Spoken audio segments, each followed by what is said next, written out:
My name is Jane, and I've been a longtime member of the Shrewsbury Garden Club. I was the president in 2009, and I really enjoy helping beautify our town. When I'm not busy with the town, I'm busy with my gardens. We had a chance to put that up probably 25 years ago. We liked sitting out there. A couple years after we had it, we decided we'd want to put a little fish pond in. Now it's turned into a frog pond. I have some water lilies in there, so it's quite pretty, and I enjoy it, and I think it's a nice focal point of the yard. I've got more or less perimeter gardens. I have someone mow for me, but I take care of all my gardens, weeding and planting and fertilizing, but it's something I love to do, so it's not really work for me. If you look around, you must think I love Shasta daisies, but I do like them because they're so easy to grow and they just flourish. And no problem with them at all. I like this yellow daisy plant. It's a type of a sunflower. I had bought it at Spags years ago.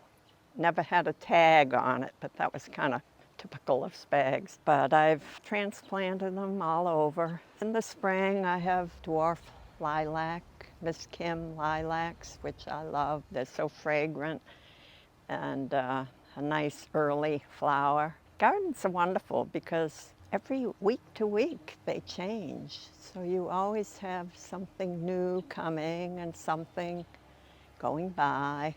It's just such a joy. I find a lot of peace in the garden when I'm out either working or just enjoying it.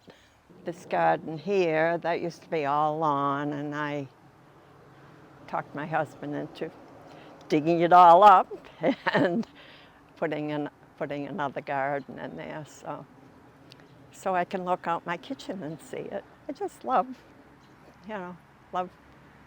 working in them and taking care of them and putting them to sleep in the winter and waiting for them to wake up in the spring. I've got quite a bit of yellow loosestrife, which I love, that plant, but you have to keep it contained. And then someone gave me some gooseneck loosestrife one year, and I put some down by the gazebo, and it took over. So this year I dug out all but a little patch, and I'm just going to try to keep it contained. It's the invasive ones always flourish, but you do have to kind of watch them. I'm at constant battle with critters, woodchucks, rabbits, chipmunks, deer. So sometimes you have to kind of accommodate them and not plant what they like. So it's very discouraging. When you put time and effort and money into planting stuff. And I'll have to show you my zinnias completely wiped out. Yeah. And I grew them all from seed too, and I was so mad. But now I know I can't plant zinnias. I even put some in pots, and they ate those too. That's why I'm thinking it was woodchucks that were eating those, because they can get up a little higher. It's all part of the game. I love to just walk around, or in the morning I like to sit out on my deck with my cup of coffee and look over my handiwork. But it's just a wonderful pastime, and belonging to the garden club has opened my eyes to a lot of different things too. Anyone who's interested, I would strongly recommend. It's people who have the same interests that you do, and found most all my best friends are my garden club people. One of the special features in my garden is something I did this past spring. I had a granddaughter who had a little special needs baby. And the baby died in August of 19, which was just devastating for our family.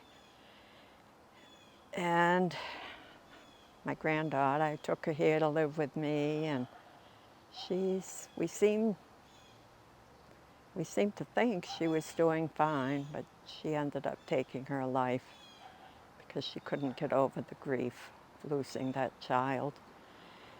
So this spring I decided to have a celebration of her life for the family and friends. We had 20 or 30 people come. And Elizabeth always loved my golden chain tree. So I ordered a golden chain tree to plant in the front of my yard where everybody can see it.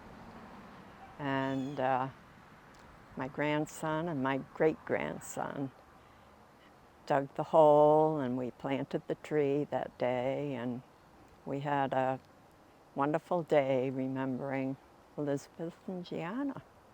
That's always going to be a special spot for me in my garden.